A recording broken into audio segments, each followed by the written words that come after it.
Welcome in, gang. Tobin here with you. Thanks for checking out the channel. You're lovely. You're beautiful. Appreciate you guys checking us on out. If you guys could subscribe, that mean a lot to me. And also, you guys could subscribe to the Tobin and Leroy Show weekdays, 10 a.m. to 2 p.m. So officially over the week, a lot of Heat news over the weekend, man. A lot of Heat news over the weekend. You know, I was boots on the ground at practice on Saturday. I didn't even really get a chance to discuss some of the stuff that was going on over there. Alondas Williams, he is a new Heat two-way acquisition. They parted ways with R.J. Hampton, who still has an opportunity to return to the Miami Heat if he chooses so. But Eric Spoelstra giving some thoughts on Alondas and why he is now part of the Miami Heat. Obviously, his scoring numbers stand out, but what stands out for the rest of his development since you guys have found?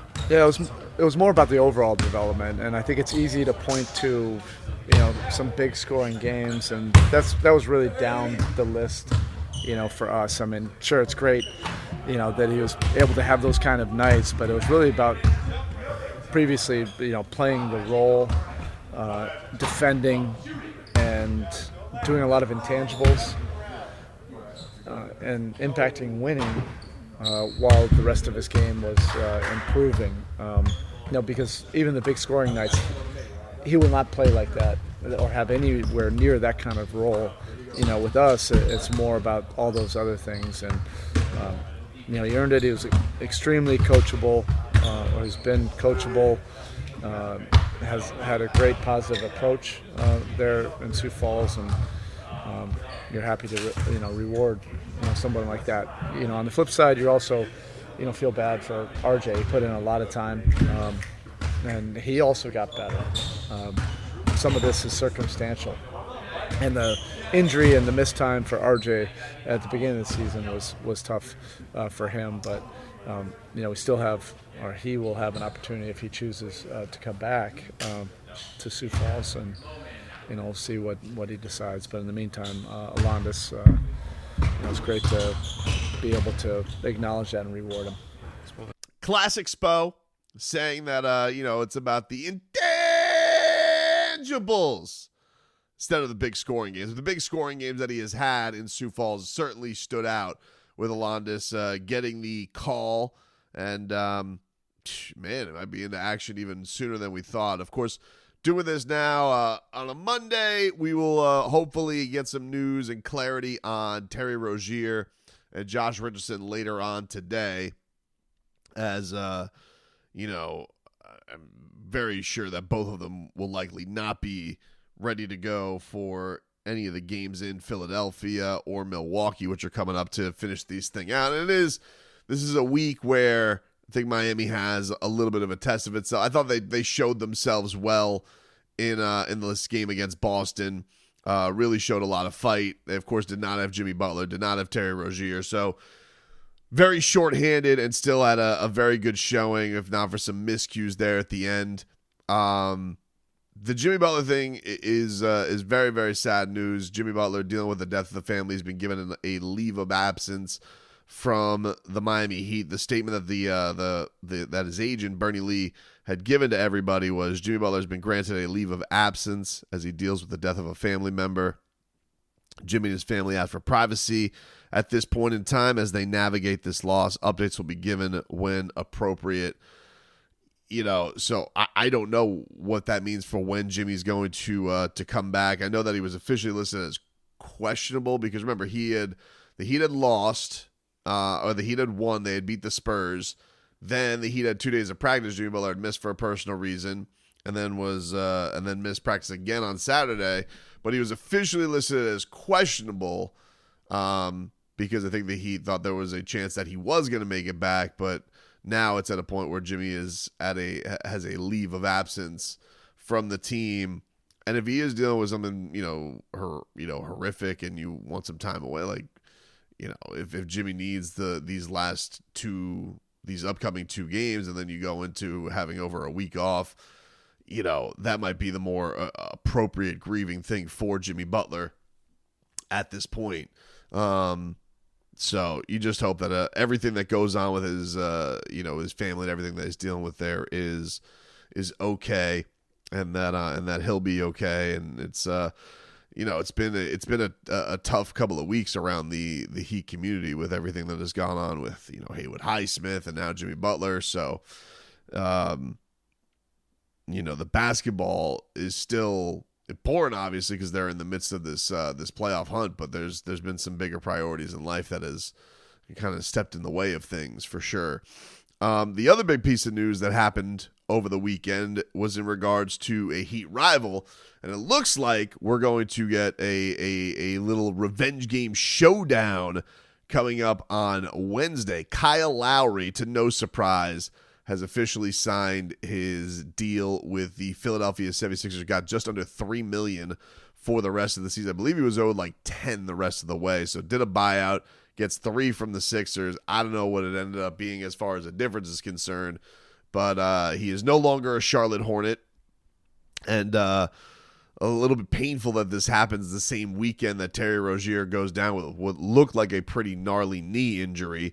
Not that Kyle Lowry was contributing a whole lot when he did eventually get traded, and there was some obvious friction and tension with Roll starting. I would imagine that he's going to start right away for the Philadelphia 76ers now, who are obviously dealing with huge injury loss with the future of Joel Embiid. I mentioned this around the trade deadline. I was doing a stream for Bleacher Report, and I had said like I don't think that the Kyle Lowry thing to the Sixers makes sense. If he was going to go anywhere, he's going to go to his hometown. You want to go to a place where you're embraced, you're in any kind of a playoff run. This has been something that he's talked about, that he's wanted to do. The big things that you got to watch out for if the Miami Heat, one, is you don't want to get a classic revenge game from Kyle Lowry. Now, that would require him, I would assume, to shoot a little bit, which is not something that he was doing very much at the end of his Heat tenure, which led to part of the tension, I think, that with his role and where things were at. There is, you have this guy who is getting all this money, and it's like you're getting single digits from him every night, and not just in points, but sometimes attempts. Like, doesn't even look at the rim, which for a Heat team that needed 3-point shooting and needed a little bit of offensive punch from time to time. And then it is going to be interesting to see how Kyle fits in, because him and Tyler Hero never quite felt like they meshed that great. So very curious to see, because Tyrese Maxey has obviously feasted this year in this season for the Philadelphia 76ers. Maybe it's a little bit of a different role because he is going there at a guy with Nick Nurse, who he has won a championship with. He's obviously very comfortable with. I don't know if he has a former relationship with Daryl Morey, because I don't remember how far Daryl Morey goes back with the Rockets. But they bring him in. He's obviously got these times where we've seen in playoff series, even when he has not looked his physical best, Kyle Lowry still knows how to make those marginal plays and go and win things. I understand why the Heat need to make the move, and I do think that Terry Rozier has definitely added a different burst of element to this Heat team. But it is going to be interesting if we get a playoff series against the Philadelphia 76ers, what they're going to look like at full strength, what these matchups are going to look like. The other thing, too, Bam mentioned this week about this week, and I had asked him about this in the lead up before Boston and before we knew Jimmy was going to take a leave from the team, about what this upcoming games are going to be. And Spo, too, and this is what they had to say just about what this week ahead meant, because you knew it was going to be some great competition against Boston, Milwaukee, and Philadelphia. It always is. I mean, I think anytime you can face competition and line up against the better teams and take on those challenges and find a way to win, I think is always good for your team. We're not getting ahead of ourselves on this week. Everything is just really about tomorrow. But we have competitors in the locker room. They love these kind of matchups. I feel like this whole week is about us. Seeing how. What, Duncan? Yeah, that didn't work. But I feel like it's about us. It's about how we measure ourselves, how we look at ourselves, and obviously going out there and trying to win games. But I feel like it's more focused towards us. It's going to be interesting to see what the Heat do in a starting lineup if they're going to have to go a couple of games here without Jimmy and without Terry Rozier and no J. Rich, because I would have thought that, all right, no Terry, J. Rich is probably going to slide right there into the starting lineup. I can't imagine they're going to put Alondas Williams right to the Wolves like that. So I think they'll probably keep a starting lineup of Bam, Tyler, Jaime will likely start, I'd imagine.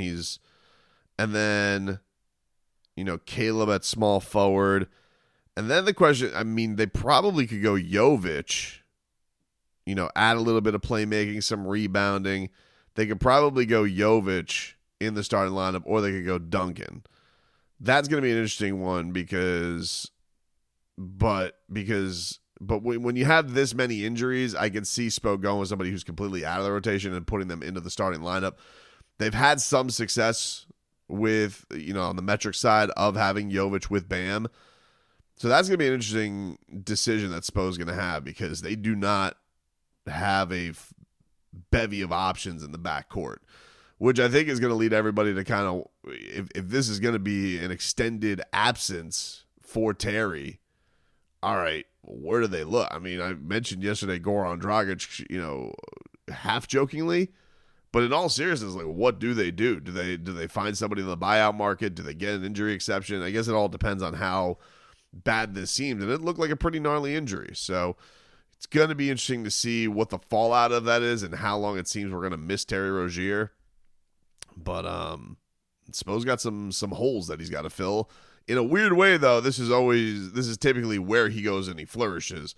But I'd imagine this first upcoming game against Milwaukee, he's going to probably go bigger because they're a big team. And so I could see Jovic finding his way into the starting lineup and going the route of Bam, Jovic, Caleb at the 3, with your backcourt being Jaime and Tyler.